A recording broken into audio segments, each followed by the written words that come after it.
If you have ever returned to work for a job that you really love and care about after having a baby, you are really going to relate to this episode with Gina Mundy. If you had a close friend or family member who you felt really comfortable with and who was able to guide you and teach you while breastfeeding, you're going to love this episode. If you have ever struggled to find time to pump at work or had a stressful position which definitely had an impact on your milk supply, you are going to love this episode. There is so much crammed into this episode with my guest, Gina Mundy. I can't wait for you to hear it. Hi, Gina. Welcome to the Milk Making Minutes. I'm so glad you're here. Oh, thank you for having me. I'm excited for today's conversation. Yes, me too. So before we get into your own stories, I would love for you to introduce yourself and your family and the work. Oh, sure. So I am a mom and I have three kids. My oldest is 19. My middle child is 15. Both of my older ones are girls. My older kids are girls. And then my youngest child is my son, and he's 9.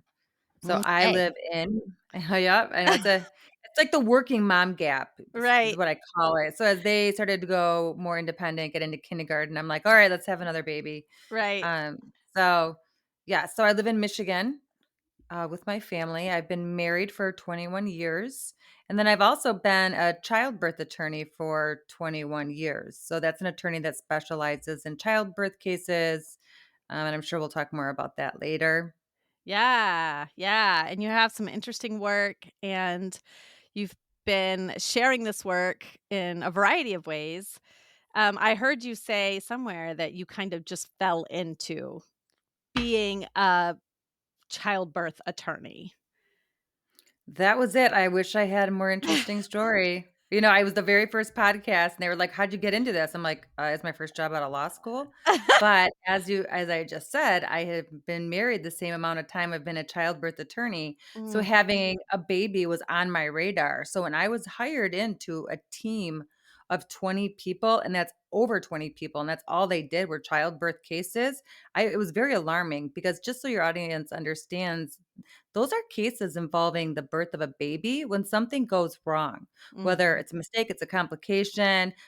Baby is not born healthy. Baby may pass away during childbirth, or sometimes mom passes away. So I wanted to have a baby. It was on my radar. I just gotten married, and I get into this childbirth world that I had never heard of and I had no idea existed. And to this day, people still ask me, like, what do you do? Mm. Because it's not well known what we do unless you're one of the, unfortunate families that, has to meet me after the birth of your baby.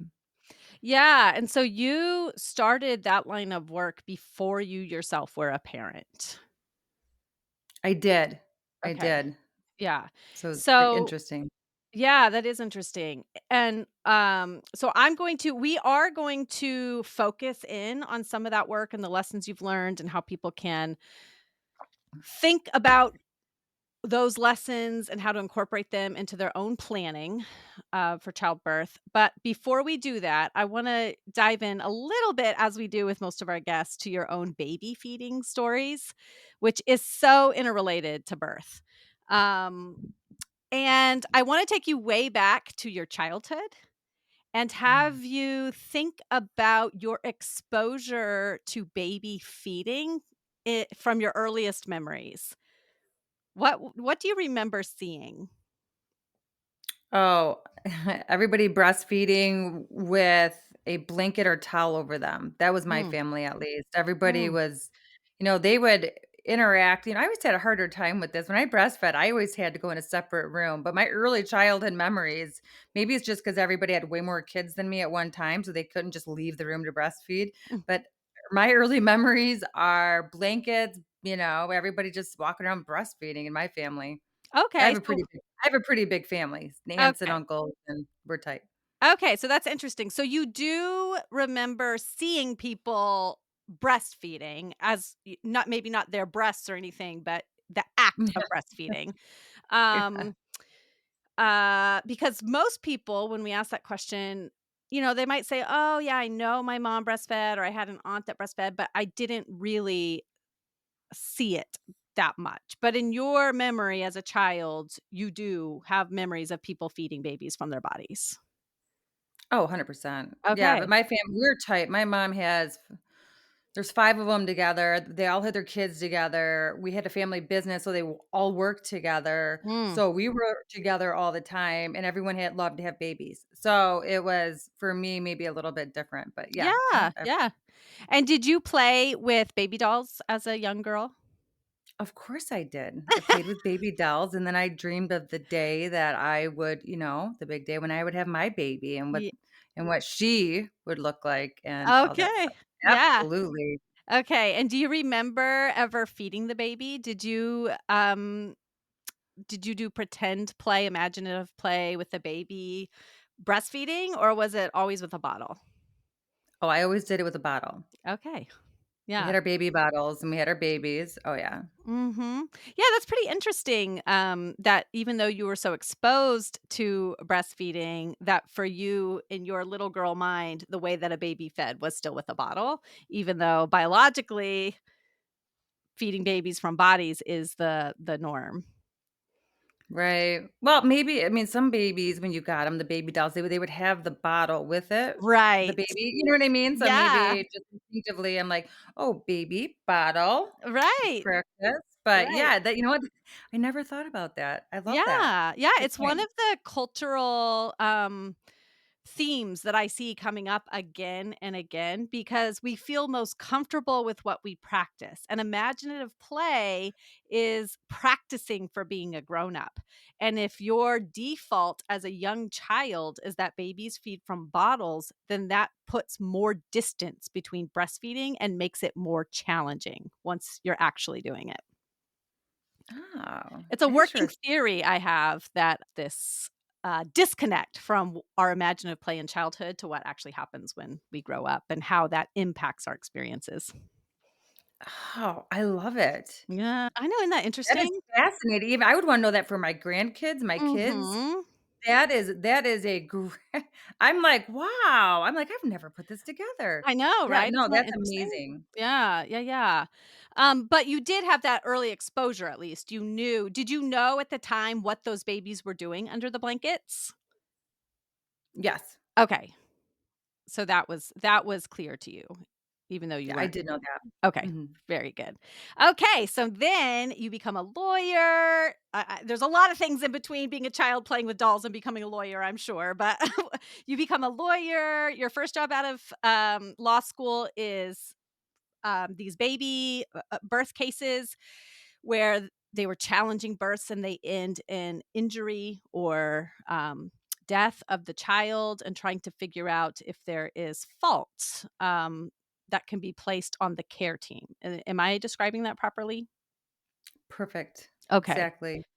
Okay. And you did not have a child yourself. So, those of us who it y I hear this all the time from people who have the opportunity to see kind of traumatic um, or or scary, I'll use that word, births, then I can see that that always shifts the decisions that they make, almost always, as people themselves becoming parents.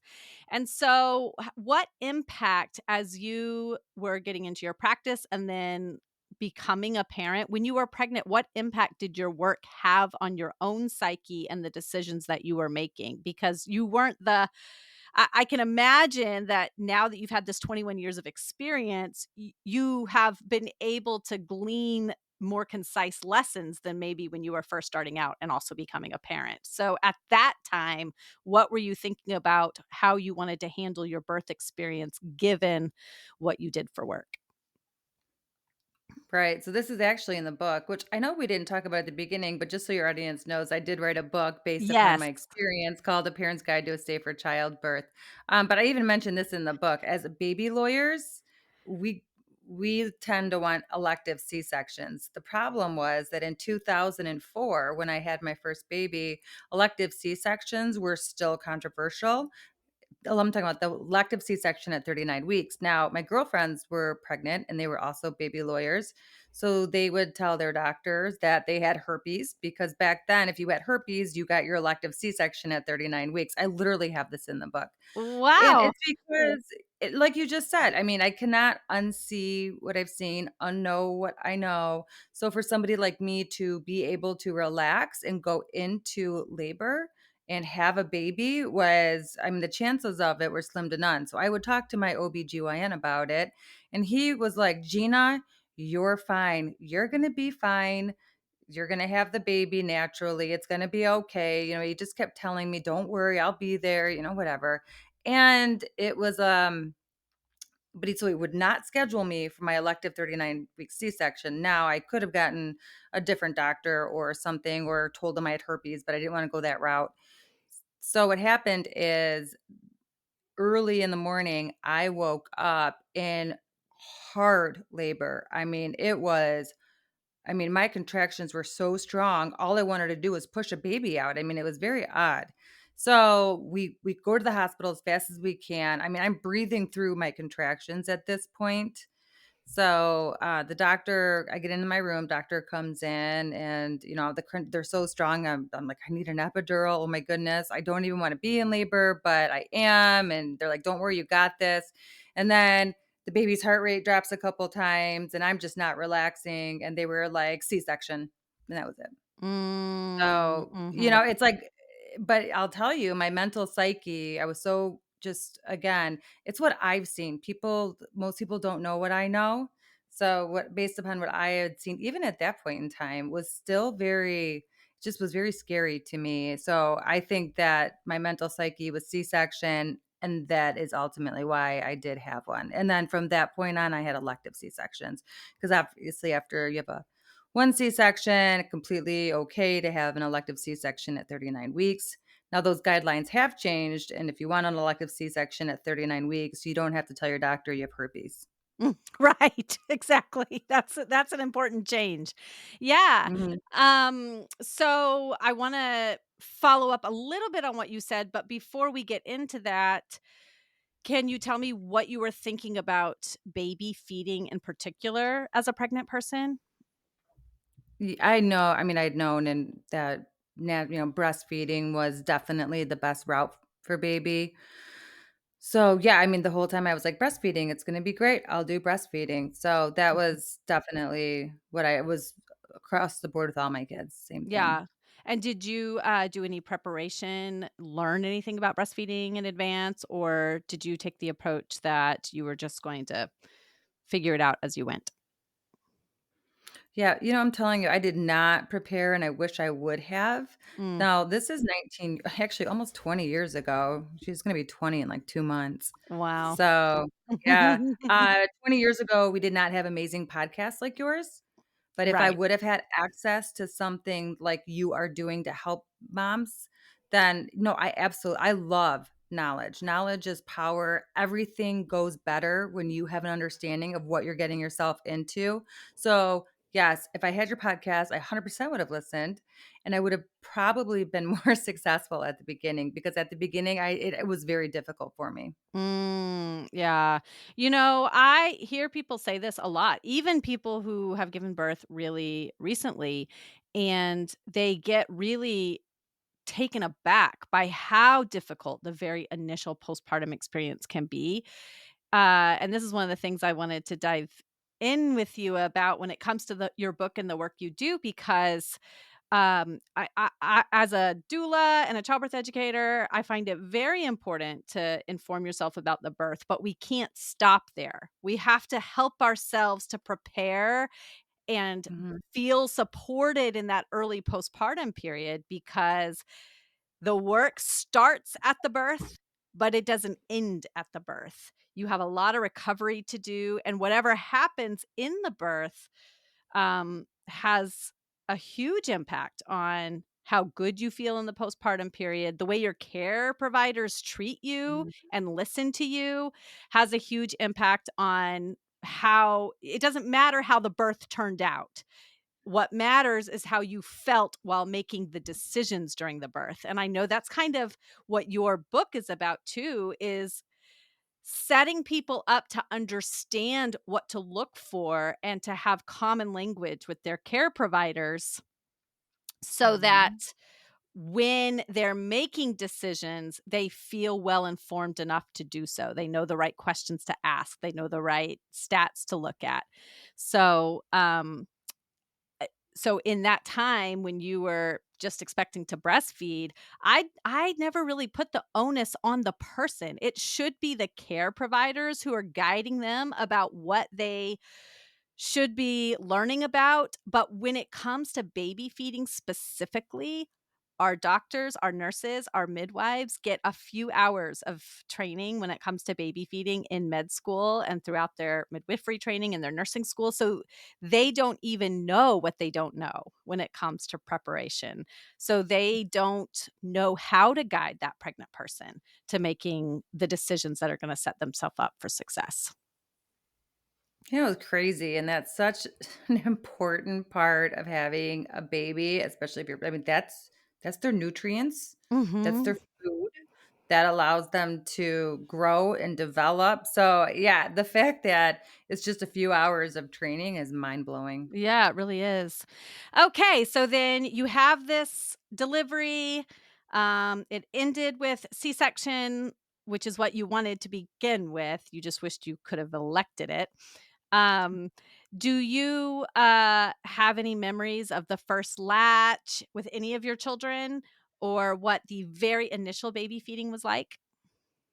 So, the first one, my oldest daughter, Abby, was very she would not latch, it was hard.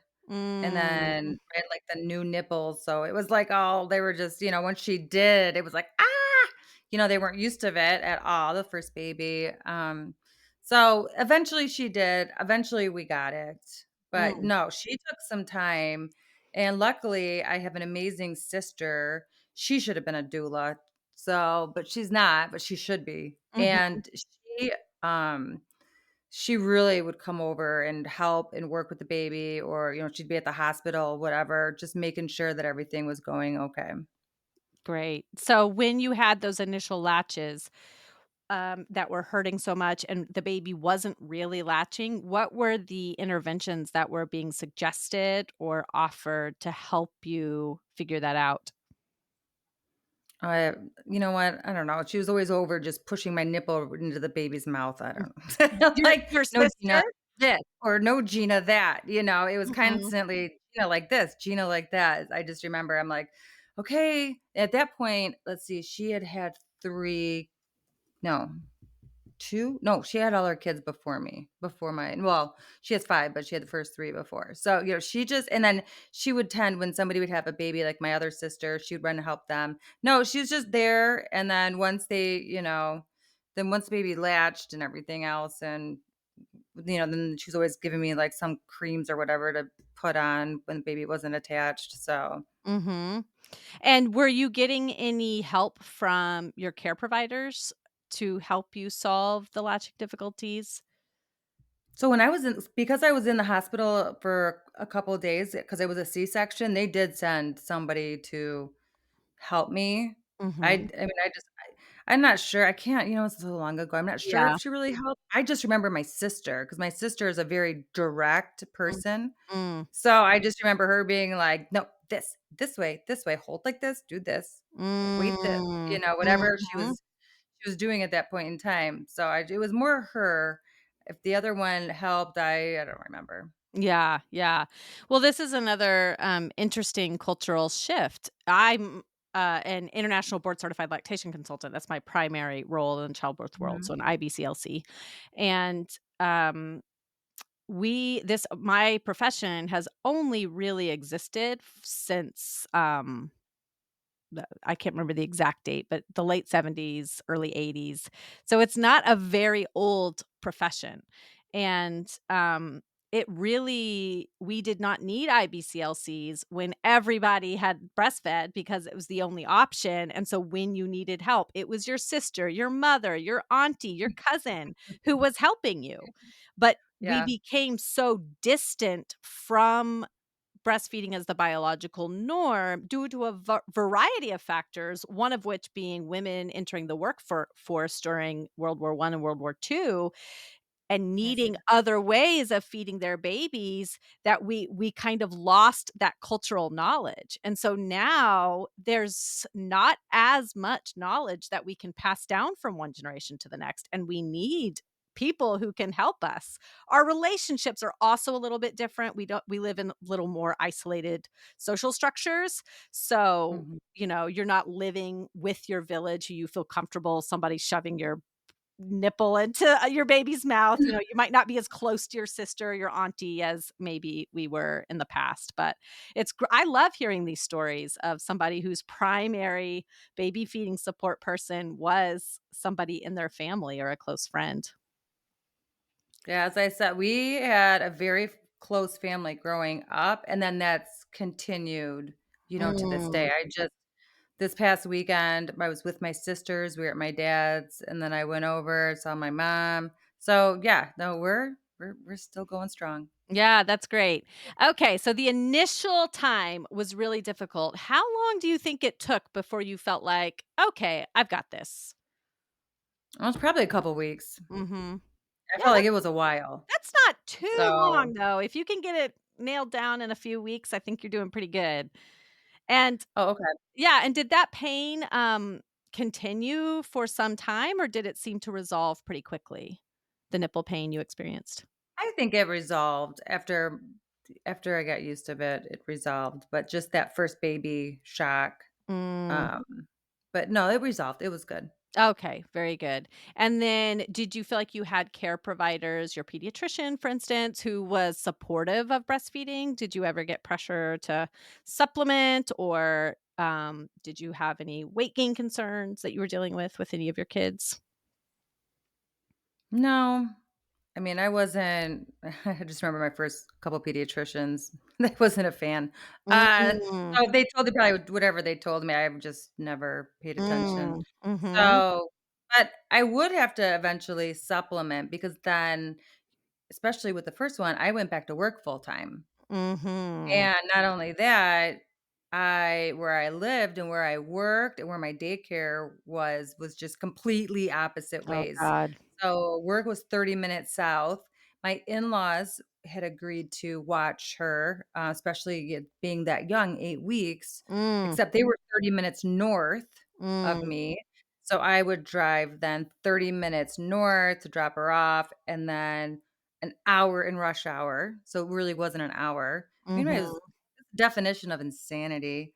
So we ended up having to supplement, having to pump, a lot. And then eventually it got old pretty quick because as part of my job, I also traveled the country. Now mm, with Abby, I was still a pretty new attorney. So it was still very long hours, full mm. time traveling. So with her, unfortunately, breastfeeding did not last that long. Yeah, yeah.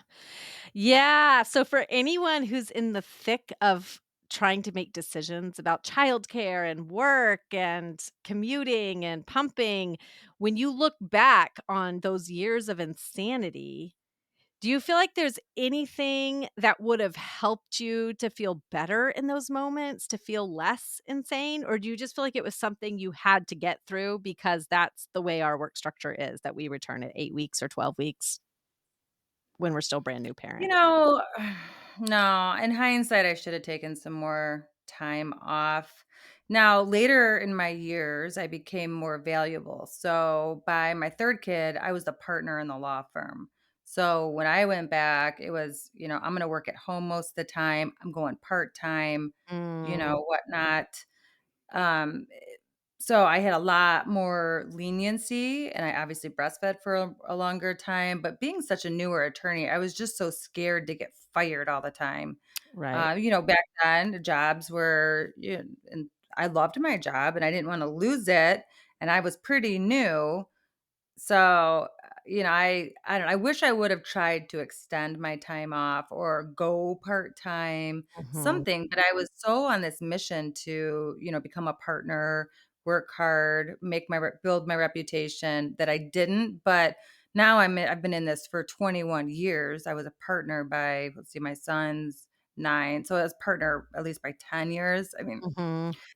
so what? Great, I've been a partner now for 11 years. Even so it doesn't matter, even if I was just a partner for 8 years because I wanted to take some time off with my first one, I think that probably would have been more beneficial for her Mm. and for me. But, back then you're young and not and just trying to do what you know. Yeah, exactly. And it's not really any working parent's fault that we don't have social structures that allow us to take the full postpartum time off. I mean, there are some studies that show it lasts up to 2 years, but we have to just rush back into Mhm. work if we want to maintain our professional lives, or many of us feel that way. And you're saying in hindsight, you would have probably met the same goals possibly on a longer timeline, but you Mhm. can't know that in the moment. It feels Right. so urgent. Right. Yeah, I Yeah. was always even when I did go back to work with the last one, I mean, I still went back to work at 8 weeks. I just did it more part-time at my Mhm. house. So I still Mhm. went back to work, You're but right. again, not as much time and whatnot. But that one was that's a lot easier. And then I also by then made more money. So Mhm. I Right, had people come into my home to right. watch my baby. So I would work at home, watch and then whoever was there actually, it ended up being my it ended up most of the time being my sister, who the Mm, one the yeah, the one that loves kids and would yeah. help with the breastfeeding. She was a big part of that, and then there's been others, but yeah. Yeah, so when you were working from home, were you pumping, or would she bring the baby to you to feed directly from the body because you were home, or was it a mix? Oh, right, so directly I would breastfeed Mhm. when I was home. Mhm. I would Yeah. try to find work that I could do Mhm. while breastfeeding, So, like, so reading usually cases or something like that? right, reading, Mhm. usually deposition transcripts. Mhm. We have to read a lot. So, Mhm. I Yeah. line that up. Read Yeah, that also takes some planning. I call this kind of work that we do mom math, or milk Yeah. math, Mhm. because it does take a lot of extra energy to organize your day around feeding the baby or pumping, no matter which choice you're making if you have your baby while you're working. Yep. And then in your experiences when you were going into work, like with your first baby 20 years ago, tell me what it was like trying to find a place to pump while you were at work, how your employer was about giving you the time. Did you get as much time as you needed? Were they tracking for the billable hours? What was that like? Hit that one on the nose. So it's billable hours. That's been the thing with my job. Mhm. You just have to bill so many hours by the end of the year, and whenever you can do it, you can do it. So, no, there was no extra time to breastfeed. I did have my own office. They put a lock on my door, so I Mm, did have that. okay. So that was nice. Yeah, and were you able to find time to pump while still accumulating your billable hours? Oh, yeah. Okay. 'Cause it was, yeah. So I would again read. So it's like Mhm, I'm pumping, reading a deposition of something, and so I was able to bill that time because I was reading, so it'd be like usually if I'm reading a dep, I'm preparing for an expert deposition, reviewing their past testimony to get an idea of what they're gonna say in my case. mhm, So just prep for some expert testimony, and that mhm. was yeah, that's about the go-to billing. Yeah. So milk supply is all about hormones. And when we have stress or fear hormones coursing through our body, then it kind of counteracts the milk releasing hormones. And I can imagine that while you were reading or doing work related to these really intense cases where people have injuries as a result of birth or death, that that could have had an impact on your milk supply. You can't help but feel something, or maybe you can once you've done it for so long. Maybe you should tell me about when you're reading those cases, do you feel like that did have an impact, that kind of work, on your milk supply when you were away from baby? I mean, I remember having once I went back to work that there was definitely less milk because then I had to start drinking more beer. So Mm, if the milk wasn't coming in, if I chugged a beer, I was great. really? So oh, it came right in. Let me tell you, it was like worked like a charm. I've So heard people say, this is a common galactagogue we hear about, and there's not a ton of research on it, but, was it dark beer that you drank? Because that's what I often hear people say, or oh, was it just interesting. anything? Knowing me, it was just whatever was in the fridge. Oh, okay. Yeah. But I've gone to, from beer early days, whatever, to, wine drinking. So Uh-huh. now I'm like, "What did I drink?" I'm sure it's Corona. I Uh-huh, think it's right. Corona Light. Uh, yeah, I think Yeah, that was it. But, these days I definitely prefer wine over beer, so, yeah, yeah, yeah. it's hard to remember.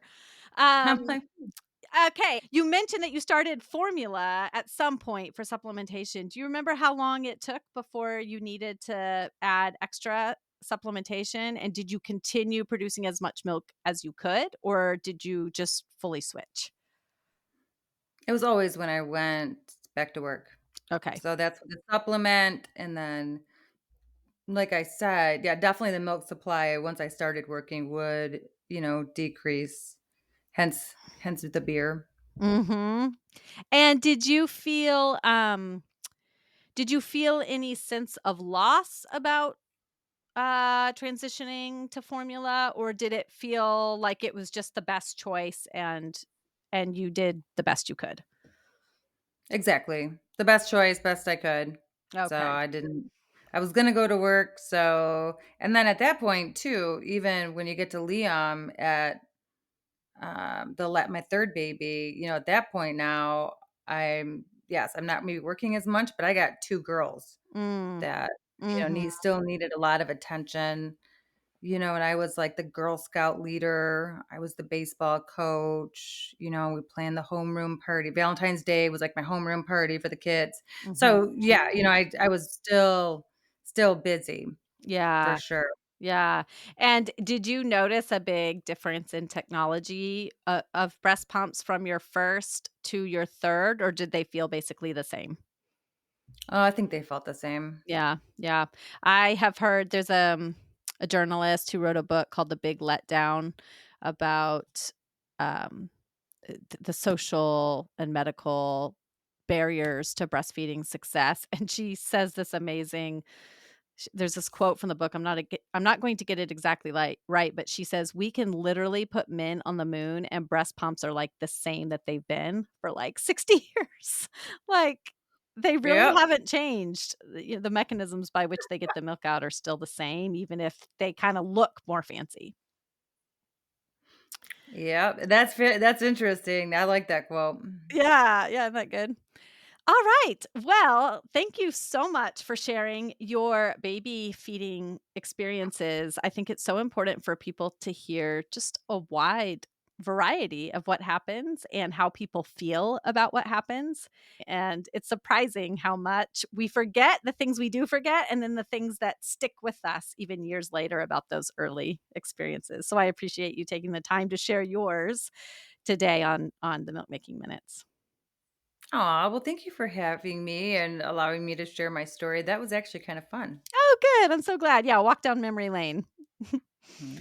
But I'm not done having a conversation with you because we are going to continue to talk about the work that you do and how people can take the lessons you've learned and put them in a really concise format and apply it to their own planning experiences. And that episode will release in 2 days. I told you there was a lot packed into this episode with Gina. I was so happy to have her as a guest. And if you want to hear her again talk about the lessons she's gleaned as a childbirth attorney for the last 20 years, then make sure that you have hit subscribe on whatever podcasting app you are listening to right now. That way, you get a little message that pops up that lets you know that the next episode has released. And speaking of that podcasting app, do me a big favor. Let me know that you are listening, that you appreciate the show, that it is a show that you would like to keep getting episodes of. How you do this is by giving it a review on whatever app you're on, and at the very least, rating 5 stars. Thanks so much.